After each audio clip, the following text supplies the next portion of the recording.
ತಮಿಳು ಶಾಸ್ತ್ರೀಯ ಭಾಷಾ ಕೇಂದ್ರೀಯ ಸಂಸ್ಥೆಯು ಇದು ಚೆನ್ನೈನಲ್ಲಿ ಪೆರುಂಬಾಕಂದಲ್ಲಿದೆ. ಈ ಸಂಸ್ಥೆಯು ಶಾಸ್ತ್ರೀಯ ತಮಿಳು ಭಾಷೆಯ ಪ್ರಾಚೀನತೆಯನ್ನು ಬಹುಮಾಧ್ಯಮದ ಮೂಲಕವಾಗಿ, ಅಂದರೆ ಮಲ್ಟಿಮೀಡಿಯಾ ಮೂಲಕವಾಗಿ ವಿಸ್ತರಿಸಲು ಪ್ರಯತ್ನಿಸುತ್ತಿದೆ.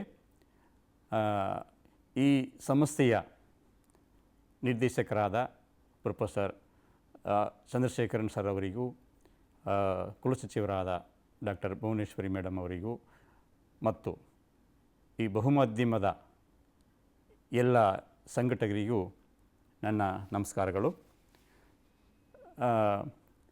ತಮಿಳು ಪ್ರಾಚೀನತೆಯನ್ನು ಹೊಂದಿರುವಂತಹ ಭಾಷೆಯಾಗಿದೆ. ಈ ಪ್ರಾಚೀನತೆ ದೃಷ್ಟಿಯಿಂದ ದ್ರಾವಿಡ ಭಾಷೆಗಳಲ್ಲಿ ತಮಿಳಿಗೆ ಅಗ್ರಸ್ಥಾನವಿದೆ. ಇದು ಭಾರತೀಯ ಅಭಿಜಾತ ಭಾಷೆಗಳಲ್ಲಿ ಒಂದಾಗಿದೆ. ಇಂಥ ಪ್ರಾಚೀನತೆಯನ್ನು ಹೊಂದಿರುವ ತಮಿಳು ಭಾಷೆಯಲ್ಲಿನ ಸಂಗಮ್ ಕಾವ್ಯಗಳು ಬಹಳ ಪ್ರಮುಖವಾದುದಾಗಿವೆ. ಇವು ತಮಿಳು ಸಾಹಿತ್ಯದ ನಿಧಿ ಹಾಗೂ ಶಾಶ್ವತ ಕಲ್ಪನಾ ಖಜಾನೆಯಾಗಿ ಪರಿಣಮಿಸುತ್ತಿದೆ ಎಂಬುದನ್ನು ನಾವು ನೋಡ್ಬೋದು. ಸಂಗಮ್ ಎಂಬ ಪದವು ಸಭೆ, ಸಂಘ, ಸಮುದಾಯ, ಸಂಸ್ಥೆ ಇತ್ಯಾದಿ ಹಲವು ಅರ್ಥಗಳನ್ನು ಒಳಗೊಂಡ ಪದವಾಗಿದೆ. ಕ್ರಿಸ್ತಪೂರ್ವ 500ರಿಂದ ಕ್ರಿಸ್ತಶಕ 100ರವರೆಗೂ ಇರುವ 600 ವರ್ಷಗಳ ಕಾಲಾವಧಿಯನ್ನು ಸಂಗಮ್ ಕಾಲವೆಂದು ಕರೆಯಲ್ಪಡುತ್ತಿದೆ. ತಮಿಳುನಾಡಿನಲ್ಲಿ ತಮಿಳು ಭಾಷೆಯ ಬೆಳವಣಿಗೆಗಾಗಿ ಪಾಂಡ್ಯ ವಂಶದವರಿಂದ ಮೊದಲು, ಮಧ್ಯ, ಕೊನೆ ಎಂಬ 3 ಸಂಗಮಗಳು ರೂಪುಗೊಂಡವು ಎಂಬುದಾಗಿ ತಿಳಿದು ಬರುತ್ತದೆ. ಈ ಕೊನೆಯ ಸಂಗಮ್ ಕಾಲದಲ್ಲಿ ರಚನೆಯಾಗಿರುವ ಸಾಹಿತ್ಯಗಳನ್ನೇ ಸಂಗಮ್ ಸಾಹಿತ್ಯಗಳೆಂದು ಕರೆಯಲಾಗುತ್ತಿದೆ.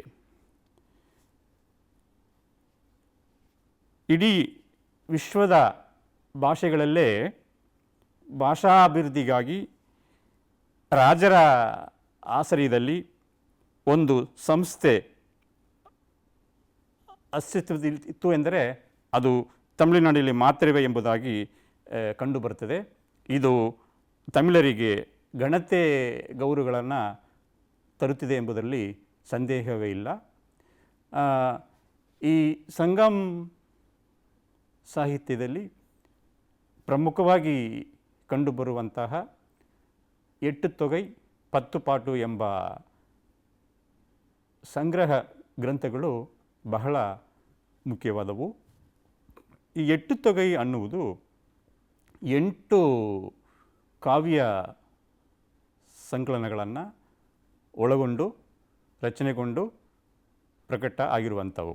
ಅಂದರೆ ಈ 8 ಸಂಕಲನಗಳನ್ನು ಬೇರೆ ಬೇರೆ ಕವಿವರಿಯರು ಅದು ಮಧುರೆಯಲ್ಲಿ ಸ್ಥಾಪನೆಗೊಂಡ ಈ ಕೊನೆಯ ಸಂಗಮ್ ಕಾಲದಲ್ಲಿ ಹಲವಾರು ಕವಿವರಿಯರು ಒಟ್ಟುಗೂಡಿ ಅದನ್ನು ಸಂಗ್ರಹಿಸಿ ಒಂದು ಕಡೆ ಭದ್ರವಾಗಿ ಇಟ್ಟಂತಹ ಸಂಗತಿ ಕಂಡುಬರುತ್ತಿದೆ. ಈ 8 ಸಂಕಲನಗಳಲ್ಲಿ ಅಹಂ ಪುರಂ ಎಂಬ ವಿಶೇಷ ಅಂಶಗಳು ಕಂಡುಬರ್ತವೆ. ಈ ಅಹಂ ಪುರಂ ಅಂದರೆ ಅಗಂ ಅಂದರೆ ಆಂತರಿಕ ಜೀವನವನ್ನು, ಪುರಂ ಎಂಬುದನ್ನು ಬಾಹ್ಯ ಜೀವನವೆಂದು ಕರೆಯಬಹುದಾಗಿದೆ. ಈ ಅಗಂ ಜೀವನ ಕ್ರಮದಲ್ಲಿ ಪ್ರೀತಿ, ಪ್ರೇಮ, ದಾಂಪತ್ಯ ಜೀವನ, ಇವುಗಳನ್ನು ಒಳಗೊಂಡಂತಹ ವಿಚಾರಗಳು ಕಂಡುಬರುತ್ತವೆ.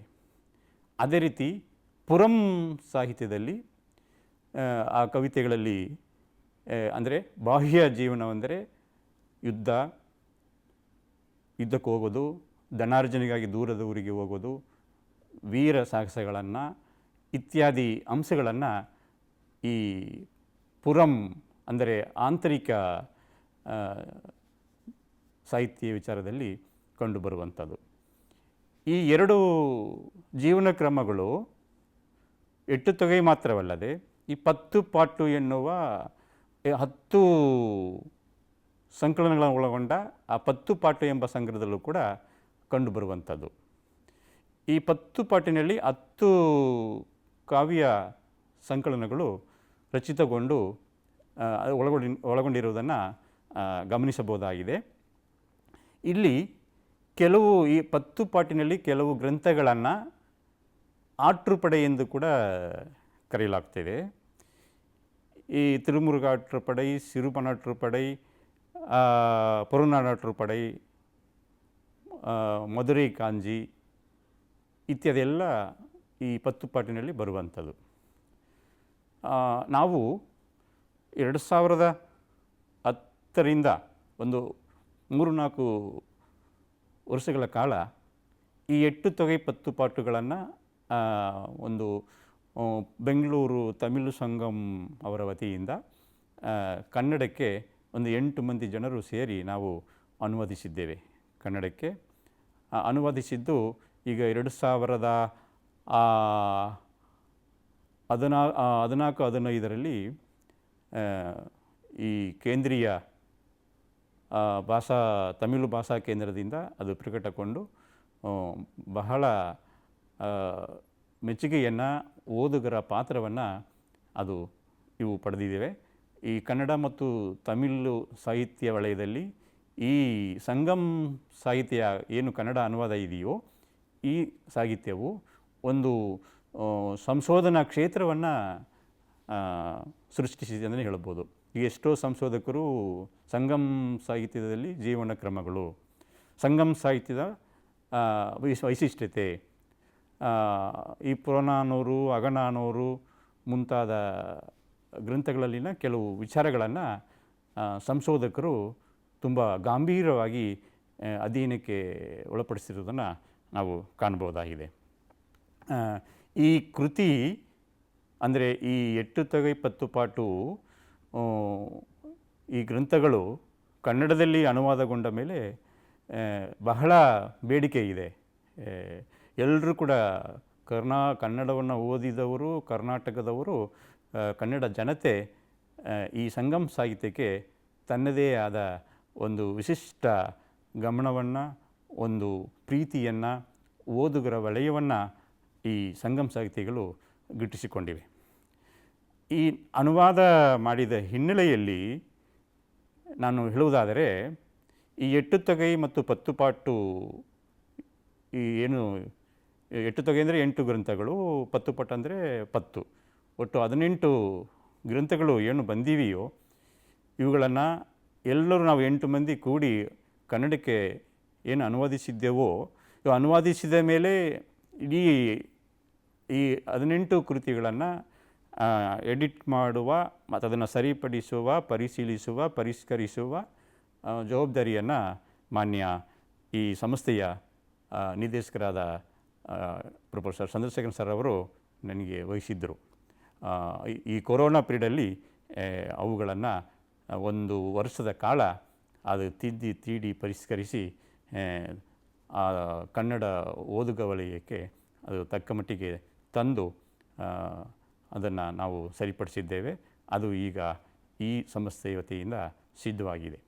ಸೊ ಈ ಹಿನ್ನೆಲೆಯಲ್ಲಿ ನಾನು ಹೇಳಲು ಬಯಸುವುದಾದರೆ ಸಂಗಮ್ ಸಾಹಿತ್ಯವನ್ನು ಪ್ರತಿಯೊಂದು ಕಾವ್ಯಗಳನ್ನು, ಪದ್ಯಗಳನ್ನು ಓದಿ ಕನ್ನಡಕ್ಕೆ ಅನುವಾದ ಮಾಡುವಾಗ ನಮಗೆ ಅನ್ನಿಸ್ತು ಈ ಸಂಗಮ್ ಸಾಹಿತ್ಯದ ಪ್ರಾಚೀನತೆ, ವೈಶಿಷ್ಟ್ಯತೆ ಎಷ್ಟರ ಮಟ್ಟಿಗೆ ಮಹತ್ವದ್ದಾಗಿದೆ ಎಂಬುದನ್ನು ನಮಗೆ ಅರಿವಾಯಿತು. ಇದರ ಮೇಲೆ ಈ ಸಂಸ್ಥೆ ವತಿಯಿಂದ ಒಂದು ವಾರದ ಕಾಲದ ಕಮ್ಮಟವನ್ನು ಏರ್ಪಡಿಸಿದ್ದೆವು. ಇದೇ ಸಂಸ್ಥೆಯಲ್ಲಿ ಮಾನ್ಯ ನಿರ್ದೇಶಕರು ಅವರ ಅನುಮತಿಯ ಮೇರೆಗೆ ಒಂದು ವಾರದ ಕಾಲ ಒಂದು ಕಮ್ಮಟವನ್ನು ಏರ್ಪಡಿಸಲಾಯಿತು. ಆ ಕಮ್ಮಟದಲ್ಲಿ ಕರ್ನಾಟಕಾದ್ಯಂತ ಸಂಶೋಧಕರನ್ನೊಳಗೊಂಡಂತೆ ಸಂಶೋಧನಾ ವಿದ್ಯಾರ್ಥಿಗಳು, ಸಹಾಯಕ ಪ್ರಾಧ್ಯಾಪಕರುಗಳು ಮತ್ತು ಸಂಗಮ್ ಸಾಹಿತ್ಯದ ಮೇಲೆ ಇರುವ ಒಂದು ಆಸಕ್ತಿಯಿಂದ ಇಲ್ಲಿಗೆ ಬಂದಿದ್ದರು. ಆ ಕಾರ್ಯಾಗಾರದಲ್ಲಿ ವಿವಿಧ ವಿದ್ವಾಂಸರನ್ನು, ತಮಿಳು ಮತ್ತು ಕನ್ನಡವನ್ನು ಬಲ್ಲ ವಿದ್ವಾಂಸರನ್ನು ನಾವು ಆಹ್ವಾನಿಸಿ ಅವರ ಮೂಲಕ ಉಪನ್ಯಾಸವನ್ನು ಕೊಡಿಸಿದ್ದೆವು. ಆ ಸಂದರ್ಭದಲ್ಲಿ ಆ ಸಂಶೋಧಕರು ಮತ್ತು ಸಂಗಮ್ ಸಾಹಿತ್ಯದ ಮೇಲಿನ ವಿಶೇಷ ಆಸಕ್ತಿಯನ್ನು ಹೊಂದಿದ ಇತರ ಅಧ್ಯಾಪಕ ಮಿತ್ರರು ಮತ್ತು ಸಂಶೋಧನಾರ್ಥಿಗಳು ಬಹಳ ಮೆಚ್ಚುಗೆಯನ್ನು ವ್ಯಕ್ತಪಡಿಸಿದರು. ಆ ಸಂಗಮ್ ಸಾಹಿತ್ಯದ ಕಾವ್ಯದ ಪ್ರತಿಯೊಂದು ಪದ್ಯವೂ ತನ್ನದೇ ಆದ ಒಂದು ಹೊಸ ನಿಲುವನ್ನು ತಮಿಳು ಜನತೆಯ, ತಮಿಳು ಮಣ್ಣಿನ, ತಮಿಳು ನೆಲ ಜಲ ಎಲ್ಲದರ ಬಗ್ಗೆಯೂ ಒಂದು ರೀತಿಯ ವಿಶೇಷವಾದ ಒಂದು ಮಹತ್ವವನ್ನು ಬಿಂಬಿಸುವಂತಹ ಕವಿತೆಗಳಾಗಿವೆ. ಮತ್ತು ಈ ಒಂದು ವಾರದ ಕಾರ್ಯಾಗಾರದಲ್ಲಿ ಈ ಸಂಗಮ್ ಸಾಹಿತ್ಯದ ಬರುವ ಕೆಲವು ವಿಚಾರಗಳನ್ನು ಕನ್ನಡ ಜನಪದ ಸಾಹಿತ್ಯದಲ್ಲಿ ಬರುವಂತಹ ಕೆಲವು ಸಂಗತಿಗಳಿಗೆ, ಸಂದರ್ಭಗಳಿಗೆ ಅನ್ವಯಿಸಿ, ಹೋಲಿಸಿ, ಹೊಂದಾಣಿಸಿ ಅದನ್ನು ಚರ್ಚೆ ಮಾಡಿದ್ದು ಉಂಟು. ಬಹಳ ಚರ್ಚೆ ಅದು. ಹಾಗಾಗಿ ಈ ಸಂಗಮ್ ಸಾಹಿತ್ಯ ಒಂದು ಏನು ಈ ತಮಿಳು ಜನರ ಆಚಾರ ಸಂಸ್ಕೃತಿ, ಬರೀ ಇದು ತಮಿಳು ಜನರ ಆಚಾರ ಸಂಸ್ಕೃತಿ ಅಲ್ಲದೆ ಒಂದು ರೀತಿ ಇಡೀ ವಿಶ್ವಕ್ಕೆ ಒಂದು ಜೀವನಕ್ಕೆ ವ್ಯಾಕರಣವನ್ನು, ಲಕ್ಷಣವನ್ನು ಬರೆದಂತಹ ತೊಲ್ಕಾಪಿಯಂ ಏನು ಪ್ರಾಚೀನವಾದ ಗ್ರಂಥ ಅಂತ ಹೇಳ್ತೀವೋ ಅದರಿಂದ ಮೊದಲುಗೊಂಡು ಇಡೀ ಸಂಗಮ್ ಕಾವ್ಯಗಳಲ್ಲಿ ಆ ತೊಲ್ಕಾಪಿಯಂನಲ್ಲಿ ಬರುವ ಎಲ್ಲ ವಿಚಾರಗಳು ಕೂಡ ಇದರಲ್ಲೂ ಕೂಡ ಈ ಅಗಂಪುರಂ ಎಂಬ ಕಾನ್ಸೆಪ್ಟ್ನಲ್ಲಿ ಬರುವಂಥದ್ದು. ಮತ್ತು ಈ ಅಗಮ್ ಜೀವನ ಇದೆಯಲ್ಲ, ಅಂದರೆ ಆಂತರಿಕ ಜೀವನ ಕ್ರಮದಲ್ಲಿ ಒಬ್ಬಾಕೆ ತನ್ನ ಗೆಳೆಯನನ್ನು, ತನ್ನ ನಲ್ಲನನ್ನು, ತಾನು ಪ್ರೀತಿಸಿದವನ ನಲ್ಲನನ್ನು ಮದುವೆಯಾಗಬೇಕಾದ್ರೆ ತನ್ನ ತಂದೆ ತಾಯಂದಿರಿಗೆ ತಿಳಿಸಿ ಮದುವೆ ಆಗಬಹುದಿತ್ತು. ತಿಳಿಸದೇ ಅವರು ಇಬ್ಬರೂ ಕೂಡ ಪರಸ್ಪರ ಭೇಟಿಯಾಗಿ ತನ್ನದೇ ರೀತಿಯಲ್ಲಿ ಮದುವೆಯನ್ನು ಆಗ್ಬೋದಿತ್ತು. ಈ ರೀತಿ ಮದುವೆ ಆದ ಮೇಲೆ ಅವರು ಹೊಂದಾಣಿಕೆ ಮಾಡಿಕೊಂಡು ಪರಸ್ಪರ ಕೆಲವು ಸಂದರ್ಭಗಳಲ್ಲಿ ನಲ್ಲ ದೂರದ ಊರಿಗೆ ಧನಾರ್ಜನೆಗೆ ಹೋಗುವಾಗ, ಹೋಗಿ ಇನ್ನೂ ಬರದೇ ಇದ್ದಾಗ ಸಮಯದಲ್ಲಿ ಆ ಮಹಿಳೆ ವೇದನೆ ಪಡುವ ಮತ್ತು ಕೊರಗುವ, ಅತಿಯಾದ ವ್ಯಥೆ ಪಡುವಂತಹ ಚಿತ್ರಣವನ್ನು ಈ ಕಾವ್ಯಗಳು, ಈ ಸಂಗಮ್ ಸಾಹಿತ್ಯದ ಕಾವ್ಯಗಳು ಮುಂದಿಡ್ತವೆ. ಮಾತ್ರವಲ್ಲದೆ ಈ ಸಂಗಮ್ ಸಾಹಿತ್ಯದಲ್ಲಿ ಬರುವ ಕೆಲವು ಅಂಶಗಳನ್ನು ಈ ಕರ್ನಾಟಕಕ್ಕೆ ಸಂಬಂಧಿಸಿದಂತಹ ಕೆಲವು ವಿಚಾರಗಳು ಕಂಡುಬರುತ್ತವೆ. ಇದರಲ್ಲಿ ಮೈಸೂರನ್ನು ಎಮ್ಮಿಗನೂರು, ಅಂದರೆ ಎಮ್ಮೆಗಳ ನಾಡು ಅನ್ನುವ ಒಂದು ಪ್ರಸ್ತಾಪ ಕೂಡ ಕೆಲವು ಪದ್ಯಗಳಲ್ಲಿ ಬಂದಿದೆ. ಆ ಪದ್ಯಗಳು ಯಾವುವು ಮತ್ತು ಎಷ್ಟು ಪದ್ಯಗಳಲ್ಲಿ ಕರ್ನಾಟಕದ ಕುರುಹುಗಳನ್ನು ಹೇಗೆ ಇಲ್ಲಿ ಸಂಗಮ್ ಸಾಹಿತ್ಯದಲ್ಲಿ ಗುರುತಿಸಲಾಗಿದೆ, ಹೇಗೆ ಮೂಡಿ ಬರ್ತವೆ ಅನ್ನೋದನ್ನು ಮುಂದಿನ ಸಂಚಿಕೆಗಳಲ್ಲಿ ಅದನ್ನು ನಾನು ತಿಳಿಸಿಕೊಡ್ತೇನೆ. ಈ ಸಂಗಮ್ ಸಾಹಿತ್ಯವನ್ನು ನಾವು ಅನುವಾದಿಸುವಾಗ ಹಲವಾರು ವಿಚಾರಗಳು ಕನ್ನಡ ಸಂಸ್ಕೃತಿ, ಕನ್ನಡ ಇತರ ವಿಚಾರಗಳಿಗೆ, ಕನ್ನಡ ಸಾಹಿತ್ಯದ, ಕನ್ನಡ ನಾಡಿನ ಜನರ ಬಗ್ಗೆ ಹಲವಾರು ವಿಚಾರಗಳು ಇದರಲ್ಲಿ ಈ ಸಂಗಮ್ ಸಾಹಿತ್ಯದಲ್ಲಿ ಕಂಡುಬರುತ್ತವೆ ಎಂಬುದನ್ನು ನಾವು ಗಮನಿಸ್ಬೋದಾಗಿದೆ. ಹಾಗಾಗಿ ಈ ಸಂಗಮ್ ಸಾಹಿತ್ಯವನ್ನು ನಾವು ಕನ್ನಡಕ್ಕೆ ಅನುವಾದ ಮಾಡಿದ ಮೇಲೆ ನಮಗೆ ಒಂದು ಸಂತೃಪ್ತಿ ಕೂಡ ಬಂದಿತ್ತು ಅನ್ನೋದು ಗಮನಿಸ್ಬೋದಾಗಿದೆ. ಯಾವ ರೀತಿ ಸಂತೃಪ್ತಿ ಆಯಿತು? ಬಹಳ ಪ್ರಾಚೀನವಾದ ಕಾವ್ಯಗಳು. ಈ ಕಾವ್ಯಗಳು ಹಳೆಯ ತಮಿಳಿನಲ್ಲಿ ಇದ್ದುವಂಥವು. ಮತ್ತು ಕಲಿಪ, ಆಶ್ರಿಪ ಬೇರೆ ಬೇರೆ ಛಂದಸ್ಸಿನ ಮೂಲಕ ಕ್ರಮಬದ್ಧವಾಗಿ ರಚನೆಗೊಂಡಂಥವು. ಸುಮಾರು ಎಷ್ಟೋ ನೂರಾರು ಜನ ಕವಿವರಿಯರು, ಹೆಣ್ಣು ಮಕ್ಕಳು, ಈಗ ನಮ್ಮ ಕನ್ನಡದ ವಚನ ಸಾಹಿತ್ಯದಲ್ಲಿ ಸುಮಾರು 30-40 ಜನ ಹೆಣ್ಣು ಮಕ್ಕಳು, ಅಕ್ಕಮಹಾದೇವಿ ಒಳಗೊಂಡಂತೆ ಲಕ್ಕಮ್ಮ, ಈ ರೀತಿ ಹಲವಾರು ಹೆಣ್ಣು ಮಕ್ಕಳು ಹೇಗೆ ವಚನ ಸಾಹಿತ್ಯವನ್ನು ವಚನಗಳನ್ನು ಕನ್ನಡದಲ್ಲಿ 12ನೇ ಶತಮಾನದಲ್ಲಿ ಅಲ್ಲಮ ಪ್ರಭುವಿನ ಅಧ್ಯಕ್ಷತೆಯಲ್ಲಿ ಅನುಭವ ಮಂಟಪದಲ್ಲಿ ಯಾವುದೇ ಭೇದ ಭಾವವಿಲ್ಲದೆ ಸರ್ವರೂ ಕೂಡ ವಚನಗಳನ್ನು ರಚನೆ ಮಾಡ್ಬೋದು ಅಂತ ಒಂದು ಇದು ಇತ್ತೋ, ಅದೇ ರೀತಿ ಈ ಸಂಗಮ್ ಕಾಲದಲ್ಲಿ, ಈ ಸಂಗಮ್ ಸಾಹಿತ್ಯದ ಕಾಲಘಟ್ಟದಲ್ಲಿನ ಈ ಸಂಗಮ್ ಕಾವ್ಯಗಳನ್ನು ಗಂಡಸರು ಹೆಂಗಸರು ಅನ್ನುವ ಭೇದ ಭಾವವಿಲ್ಲದೆ ಹೆಣ್ಣು ಮಕ್ಕಳು ಕೂಡ ಸುಮಾರು ಒಂದು 30-45ವರೆಗಿನ ಹೆಣ್ಣು ಮಕ್ಕಳು ಈ ಸಂಗಮ್ ಕಾವ್ಯಗಳನ್ನು ರಚಿಸಿರುವುದನ್ನು ನಾವು ಕಾಣ್ಬೋದು. ಇದು ಕೂಡ ಈ ಸಂಗಮ್ ಸಾಹಿತ್ಯದ ಒಂದು ವೈಶಿಷ್ಟ್ಯತೆ ಎಂದು ಹೇಳ್ಬೋದು ಅಂತ ನನ್ನ ಅನಿಸಿಕೆ. ಹಾಗೆಯೇ ಈ ಸಂಗಮ್ ಸಾಹಿತ್ಯದಲ್ಲಿ ಈ ದ್ರಾವಿಡ ಸಂಸ್ಕೃತಿಯ ಒಂದು ಕುರುಹುಗಳನ್ನು, ಒಂದು ಅಲ್ಲ ಸುಮಾರು ಕುರುಹುಗಳನ್ನು ನಾವು ಗಮನಿಸ್ಬೋದು ಅಂತ.